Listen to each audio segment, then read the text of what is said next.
Anchored by the deep friendship between our people, this relationship, which, with good reason, we and our predecessors have long called special, has made us safer and stronger through the generations. Our people have fought and died together for the values we hold dear. We have innovated, traded, and created together, fueling our economies and cultures through myriad forms of exchange. We have celebrated together, mourned together, and stood together in the best and worst of times. Mr. President, as we approach the 250th anniversary of the Declaration of Independence next year, it is remarkable to think just how far we have come. I cannot help but wonder what our forebears from 1776 would make of this friendship today. The rebel commander and pioneering First President George Washington famously vowed never to set foot on British soil. And my 5 times great-grandfather, King George III, for his part, did not spare his words when he spoke of the revolutionary leaders. Today, however, we celebrate a relationship between our two countries that surely neither Washington nor King George III could possibly have imagined. The ocean may still divide us, but in so many other ways, we are now the closest of kin. Mr. President, you have spoken of your pride in your British roots. In fact, not only have you set foot on British soil twice in the last 2 months alone, but I understand that British soil makes for rather splendid golf courses. Now, for my part, I have always admired the ingenuity of the American people and the principles of freedom which your great democracy has represented since its inception. Throughout my life, from the very first visit to the United States in 1970, and over 20 visits since that time, I have cherished the close ties between the British and American peoples. In fact, had the media succeeded in the 1970s in their own attempt at deepening the special relationship, I myself might have been married off within the Nixon family. Mr. President, from York to New York, from Birmingham, England to Birmingham, Alabama, we are united by a common language and shared heritage. The many thousands of people from each of our countries who have made the other their home have enriched our societies immeasurably, a fact that gives me the greatest pride. Our cultural connections, too, continue to flourish with our actors, musicians, writers and television presenters prospering in the hearts of transatlantic audiences. Today, our alliance spans every field of endeavour and shows vast potential for growth. The United Kingdom was your partner in the first trade deal of your administration, Mr. President, bringing jobs and growth to both our countries. And no doubt we can go even further as we build this new era of our partnership. Our two nations have an exceptional legacy of shared discovery. Together we laid the foundations of nuclear science, mapped the human genome, and built the internet, upon which all contemporary commerce, communication, and defense is based. Together, our scientists and engineers are shaping the world of tomorrow, not least with new partnership agreements on technology and the prosperity that stands to bring. Our countries have the closest defence, security and intelligence relationship ever known. In 2 world wars, we fought together to defeat the forces of tyranny. Today, as tyranny once again threatens Europe, we and our allies stand together in support of Ukraine to deter aggression and secure peace. And our AUKUS submarine partnership with Australia sets the benchmark for innovative and vital collaboration. The successes of the British Redcoats and of George Washington's Continental Army today stand shoulder to shoulder, brothers and sisters in arms, protecting the freedoms we both cherish. Our countries are working together in support of crucial diplomatic efforts, not least of which, Mr. President, is your own personal commitment to finding solutions to some of the world's most intractable conflicts in order to secure peace. In striving for a better world, we also have a precious opportunity to safeguard and to restore the wonders and beauty of nature for the generations who follow us.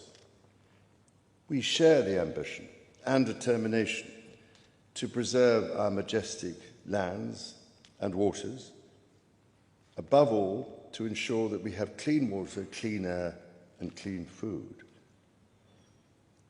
Our legacy for the next 250 years and beyond is to ensure that our children, grandchildren, and those who come after them can experience the awe and magnificence of the natural treasures found in the countryside, on the coasts, in the seas, and in the national parks established by your predecessors and mine. Mr. President, Mrs. Trump, the bond between our two nations is indeed a remarkable one. Forged in the fire of conflict, it has been fortified through our shared endeavours and burnished by the deep affection between our people. Tested time and again, it has borne the weight of our common purpose and raised our ambition for a better world. So, in renewing our bond tonight, we do so with unshakable trust in our friendship and in our shared commitment to independence and liberty. Therefore, as we celebrate this unparalleled partnership, allow me to propose a toast to President Trump and the First Lady, and to the health, prosperity, and happiness of the people of the United States of America.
Your Majesty, Melania and I are deeply grateful to you and Queen Camilla for your extraordinary graciousness. And to William and Kate, thank you so much. It's been so great being with you today. Thank you very much. Appreciate it. It's a singular privilege to be the first American president welcomed here. And if you think about it, it's a lot of presidents, and this was the second state visit, and that's the first, and maybe that's going to be the last time. I hope it is, actually. But this is truly one of the highest honors of my life. Such respect for you and such respect for your country. For many decades, His Majesty the King has epitomized the fortitude, nobility, and the spirit of the British monarchy and the British people. He's dedicated himself to preserving the glory and unique character of this kingdom, restoring life to the rivers and streams, supporting the works of its artists and composers, planting trees and gardens in its countryside. And I just visited one of the most beautiful I've ever seen that you just completed, and protecting the architectural integrity of cities, villages, and towns. He has uplifted the poor, cared for rural farmers, and tended to wounded veterans like nobody else. I'll tell you that I just stood in line and shook about 150 hands, and the king knew every single person and every single company, and some of them had bad names like XYZ-Q3, and he knew every one of them, or at least I think he did, because nobody was complaining. I was very impressed with that. But I just want to say that His Majesty has also raised a remarkable son in His Royal Highness, Prince of Wales. Really amazing. We've gotten to know you, and I think you're going to have an unbelievable success in the future. Melania and I are delighted to visit again with Prince William and to see Her Royal Highness, Princess Catherine, so radiant and so healthy, so beautiful. It's really a great honor. Thank you. Many years ago, His Majesty opened his archives to a biographer. Among the documents was a letter from 1993 in which he described the patriotism and guided his many projects. He wrote that he was, quote, entirely motivated by a desperate desire to put the great back into Great Britain. In the finest tradition of British sovereigns, he has given his whole heart, everything he's got, to those parts of Britain that are beyond the realm of mere legislation. It's not easy, but which define its essence and its virtue, its harmony, and its soul. It's an amazing calling, and there's nobody that's answered that calling like you have. A fifth of all of humanity speaks, writes, thinks, and prays in the language born on these isles and perfected in the pages of Shakespeare and Dickens and Tolkien, Lewis, Orwell, and Kipling. Incredible people, unbelievable people like we have rarely seen before, probably won't see again. The lion-hearted people of this kingdom defeated Napoleon, unleashed the Industrial Revolution, destroyed slavery, and defended civilization in the darkest days of fascism and communism. The British gave the world the Magna Carta, the modern parliament, and Francis Bacon's scientific method. They gave us the works of Locke, Hobbes, Smith, and Burke, Newton, and Blackstone. The legal, intellectual, cultural, and political traditions of this kingdom have been among the highest achievements of mankind. There's really never been anything like it. The British Empire laid the foundations of law, liberty, free speech, and individual rights virtually everywhere the Union Jack has ever flown, including a place called America. You know that place very well, don't you? His Majesty spoke eloquently about the bond which inspired Sir Winston Churchill, and the bust is in the Oval Office right now, the beautiful bust of Winston Churchill, to coin the phrase special relationship. But seen from American eyes, the word special does not begin to do it justice. We're joined by history and fate, and by love and language, and by transcendent ties of culture, tradition, ancestry, and destiny. We're like two notes in one chord or two verses of the same poem, each beautiful on its own, but really meant to be played together. The bond of kinship and identity between America and the United Kingdom is priceless and eternal. It's irreplaceable and unbreakable, and we are, as a country, as you know, doing unbelievably well. We had a very sick country 1 year ago, and today, I believe we're the hottest country anywhere in the world. In fact, nobody's even questioning it, but we owe so much of that to you and the footing that you gave us when we started. Together, we've done more good for humanity than any two countries in all of history. Together, we must defend the exceptional heritage that makes us who we are, and we must continue to stand for the values and the people of the English-speaking world, and we do indeed stand for that.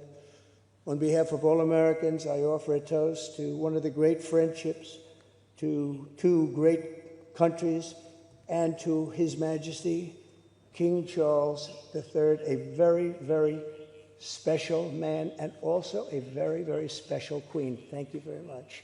Thank you. Thank you very much. It's a great honor to be with you.